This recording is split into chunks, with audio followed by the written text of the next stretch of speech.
shifting gears a little into another iconic project that you've been a part of, and that's The Descent. Recently celebrated its 15th year anniversary, and this movie is so masterfully done, Neil. And till this day, it's widely regarded as one of the best horror movies of not just the 21st century, but of all time. And that's largely due to you, your amazing writing and your amazing directing. So I'm gonna deep dive into this movie, is because it's one of my all-time favorite movies, and it's a very smart movie. With horror movies, you've got the standard template where it's like, all right, just have a couple jump scares here, we'll do this, and at the end it'll be some anticlimactic thing. This movie just is so ahead of its time with the use of atmosphere, strong female characters, and overall creating this mood where you're just feeling claustrophobic. So let's dive into the pre-production of it. Where did the idea for this movie come from? And especially with someone who's worked on thrillers like Dog Soldier, what was your take on the original pitch? Well, the descent came around almost by accident because I, off the back of Dog Soldiers, I'd written this much bigger. It was a zombie movie. It was based on my film school graduation film was like an action zombie comedy, and I took that script and I kind of embellished it and turned it into a feature. And after Dog Soldiers, I set up a meeting with this fledgling company called Celador Films that had a bunch of money and were looking for projects. And so my agent set me up with them, and I went down and I pitched them this whole zombies on an oil rig thing. And they were like, "We love it, but there's no way we can possibly afford it. But have you got anything else?" And I didn't at that moment, but I left that meeting and I actually I traveled down to London on the train. So I got back on the train and went back up to Newcastle, and I think it was like a 3 hour train journey. But by the time I arrived in Newcastle, I had the idea for the descent, of this, a caving expedition gone wrong, of like, um, telling a really dark horror story, Yeah. quite literally. And the other seed that started it was off the back of Dog Soldiers. There was somebody wrote a review that said that, we love Dog Soldiers, it's great fun, but when is a British filmmaker going to make a truly scary horror movie again? Um, and I kind of thought that was like somebody throwing the gauntlet down, was like, okay, there's a challenge. Next time I'm going to do something truly, truly scary. Because I do think like Dog Soldiers is as funny as it is scary for me. As like the characters are, there's a lot of Yeah. humor in it as well. It's not a comedy, but there's a lot of humor in it. So I did want to do something much straighter, much darker, more in line with films like The Thing and Alien and stuff like that, which aren't exactly known for their comedy. So and have fairly bleak sort of endings, things like that, which I like. I like a good bleak ending. And so that was the kind of agenda I set to it, and then at some point, I think it was Keith Bell who said, "What if it's an all-female cast?" And I think that clicked as well. It was like, okay, I've never seen that before. Yeah. And within this world of climbers, spelunkers, and such like, whatever, there are women out there doing it all the time. It wouldn't be that. It's not stretching it by any means to have it as an all-female cast. So, so I can run with that idea as well, and also having Dog Soldiers being like a very blokey kind of testosterone movie. It was like, okay, let's flip that on its head Let's and try do, something. do an Yeah, let's go the all-female opposite of ensemble. that. Yeah. Yeah.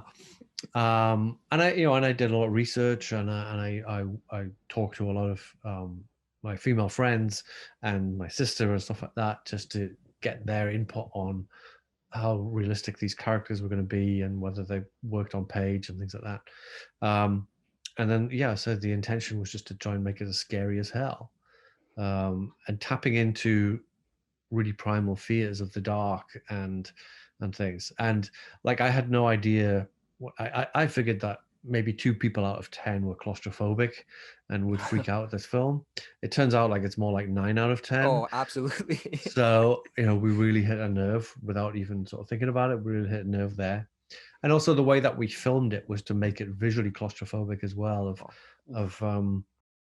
We planned the whole film, myself and Sam McCurdy, who shot it. We planned the whole film to be um, authentic in its lighting, in that we're in caves, and if you've been in a real cave, you know that unless if your torch goes out, it's pitch black. It's absolutely pitch black. So there's no other forms of lighting down there. So the characters had to light themselves at all Yeah. times, and so we planned the whole film around that and planned the script around who was going to have what torch or flare or flaming brand or a lighter or a camera, whatever it is that was going to provide them the ability to see in the dark and us to see them.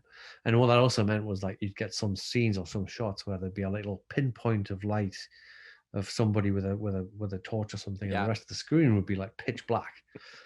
And deliberately shot it in widescreen in order to enhance that effect, that the darkness would really, really kind of encroach at all times. So there's so many thoughts like that went into it to create what it was. I guess it's just like all the right pieces just fell into place with that project. Trying to utilize the sets, because we ended up, it was all shot on sets. We didn't shoot in any real caves. There isn't a real cave in the whole movie. It's all Oh wow. miniatures, matte paintings, and sets.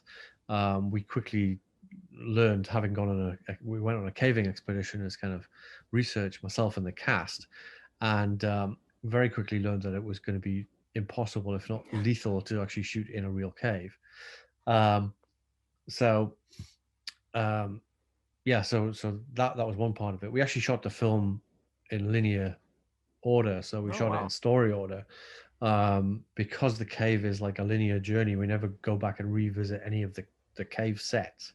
So we knew that we had to shoot that cave out and then revamp that cave to be a different part of the cave later on, because like all the sets we used multiple times on the basis that um, our designer had kind of like invented them so that they could like interchange bits of cave Gotcha. or move Gotcha. a rock around or Mm. spray it a different color or something like that.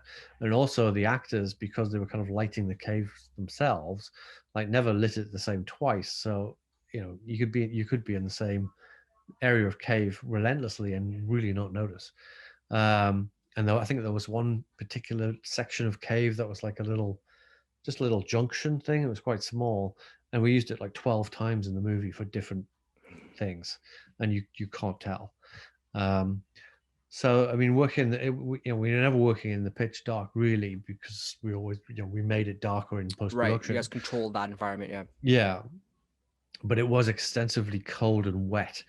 We were filming in January in a non-heated soundstage in the UK, and it was freezing the whole time. And of course, the actors spent all their time being sprayed with water and stuff like that.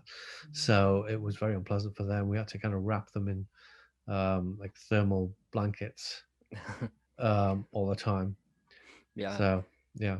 But now, one thing I'm so fascinated about is, especially for a filmmaker's perspective, when you're shooting horror, now, whether this may be for The Descent, Dog Soldiers, The Reckoning, how do you know when you're on set, or do you even know when you're having those big horror set pieces that are meant to scare the audience? Do you know if they're working, or is it one thing that you just have to just trust in the writing, trust in the actors, and just roll with it? It's a lot to do with trust, definitely. It's a lot to do with learning from how other people have done these kind of things. Um, and then ultimately, in the case of the descent, we would test them out. Like we would try a jump effect or try some shock moment, and then the editor who was working in the studio as well, he'd cut these scenes together, and he would bring in like the people from the accounting department and like test them out, get people in and like watch the scene and see if they all ran screaming from the room. It's like, okay, it's working. Bingo. But it's literally like get the accounting department in and scare the shit out of them.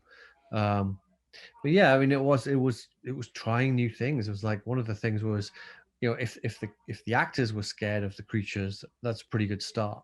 And what I did was I deliberately kept the creatures like the actors were never allowed to see the actors who were playing the creatures. They were Gotcha. never allowed to see any designs. They were never allowed to see anything. It was kept 100% from them.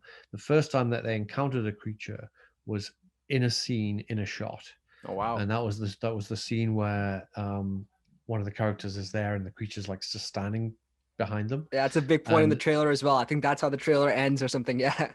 yeah, so that was, and that was a scene that where they first introduced them. The first take of that was they ran, literally they turned around, they saw this thing and they ran screaming from the set. And because of that, I was like, okay, I know it works. I know it works now.